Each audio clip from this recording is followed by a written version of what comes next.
Bonjour à toutes et à tous. ごきげんよう. Dans ma dernière vidéo, je vous ai encore présenté de nouvelles spécialités de mon pays. Aujourd'hui, je vous partagerai 8 plats d'origine étrangère revisités à la japonaise. Le numéro 1 est le ramen. Il s'agit d'une soupe de nouilles d'origine chinoise. Les pâtes sont préparées avec de la farine de blé, un peu de bicarbonate et du sel. Concernant la soupe, il en existe 4 grands types: au soja, au miso, au sel ou au bouillon de porc. Agrémenté de rôti de porc, de mema qui est une pousse de bambou, de nori qui est un type d'algue, de naruto qui est une sorte de surimi, etc. Son prix bon marché, la rapidité de préparation et son effet rassasiant sont les raisons pour lesquelles ce plat est célèbre. Il existe plus de 1500 types de nouilles instantanées depuis la première inventée par Nissin en 1971. Cette entreprise a conçu des nouilles spatiales qui ont été emportées par un astronaute japonais en 2005. Le deuxième plat est le gyoza. C'est un aliment chinois qui ressemble au ravioli.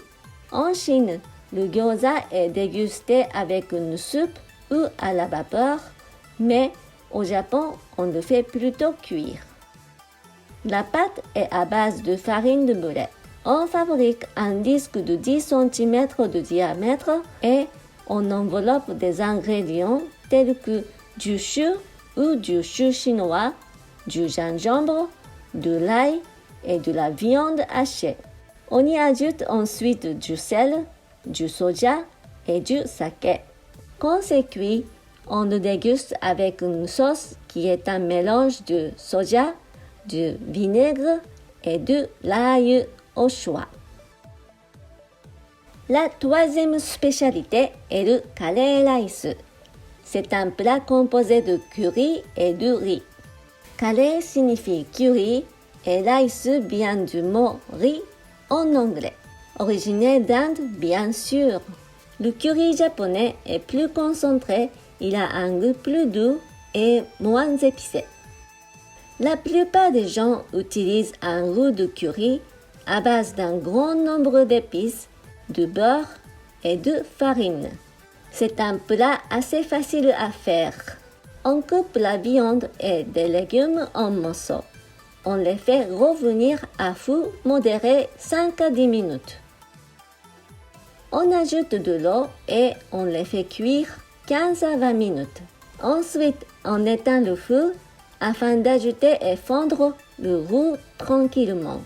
Puis, on fait mijoter à nouveau la préparation 10 minutes. Le curry se marie très bien avec des udon, des soba et il existe aussi du pain frais au curry. C'est l'un des plats les plus appréciés des enfants depuis une cinquantaine d'années, vu qu'il existe un goût doux. Le numéro 4 est l'omurice. C'est un terme composé de 2 mots. Omu qui vient d'omelette et rice qui signifie riz en anglais. Il existe 2 types d'omurice. Le classique est une version plus récente devenue tendance grâce au film japonais Tampopo. Tout d'abord, on fait le chicken rice qui signifie riz frit au poulet avec du poulet, des oignons, du riz et du ketchup. La recette classique consiste à cuire des œufs finement comme une crêpe et à envelopper du riz avec. Le style plus tendance aujourd'hui se compose d'une omelette avec une texture intérieure très crémeuse qu'on place sur du riz. En la découpant, elle va couler sur celui-ci comme un fondant au chocolat, puis on met de la sauce demi-glace ou du ketchup dessus. Le 5e plat est le hamburg. C'est une adaptation de steak haché servi avec une sauce brune. On utilise la viande hachée, qui est un mélange de bœuf et de porc, auquel on ajoute de l'ail, des oignons hachés, de la chapelure, du lait, de l'œuf, etc. On le mange avec une sauce qui s'appelle la sauce demi-glace. Si on veut la concocter soi-même, il faut compter minimum 3 jours, mais on peut la trouver en conserve. Sinon, on peut aussi préparer une bonne sauce avec de la sauce Worcester et du ketchup. Le plat numéro 6 est la korokke, provenant du hollandais croquette et du français croquette. C'est un beignet à base de viande hachée et du purée de pommes de terre mélangé avec de l'oignon, de la carotte, etc. On forme des boulettes grosses comme un savon et on les fait paner et frire. On la déguste avec de la sauce Worcester, qui est une imitation japonaise de la sauce anglaise Worcestershire. À mon avis, Worcestershire n'étant pas un mot facile pour nous, on a donc décidé de la renommer Worcester. La base des ingrédients est presque identique à celle de la sauce tonkatsu. Actuellement, il existe 3 types de sauces assez similaires. La sauce Worcester est plus salée et liquide et se marie très bien avec la korokke ou l'œuf au plat. La sauce tonkatsu est plus sucrée et concentrée et accompagne parfaitement le tonkatsu ou l'okonomiyaki. La sauce Juno, elle, est entre les deux. Mais sachez que la korokke est délicieuse même sans sauce.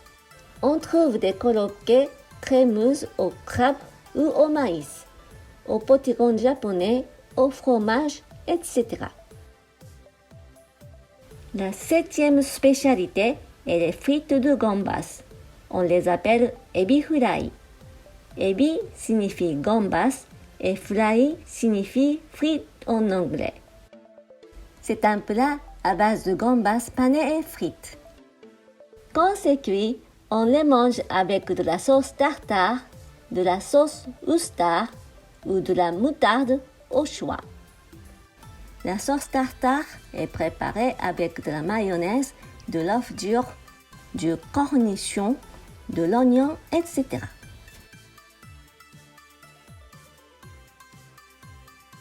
Le dernier plat que je vous présenterai aujourd'hui, c'est le yakiniku. C'est un barbecue d'origine coréenne. Yaki signifie grillé et niku signifie viande. Au restaurant, il existe une table équipée où l'on cuit de la viande et des légumes. Et quand on fait un barbecue à la maison, on met un appareil qui s'appelle hot plate sur la table pour tout faire cuire en mangeant. On utilise la sauce yakiniku qui est faite avec du soja, du saké, du sucre, du vinaigre, de l'huile de sésame, de la pomme, de l'ail, du sésame, etc. Parfois, on fait mariner la viande avant de la cuire, vu que la sauce rend la viande plus juteuse et tendre. Elle rehausse sa saveur et elle lui enlève toute odeur. Voilà, c'est tout pour aujourd'hui. Je crois que quelques-uns de ces plats se rapprochent un peu de la cuisine occidentale. Sachez que nous avons encore bien d'autres plats. Mais dans ma prochaine vidéo, je commencerai à vous présenter quelques produits japonais. Parce que je pense que pour réussir correctement une recette, il faut bien connaître ses ingrédients. Merci beaucoup de m'avoir suivi et je vous dis à la prochaine. Go kigen yo!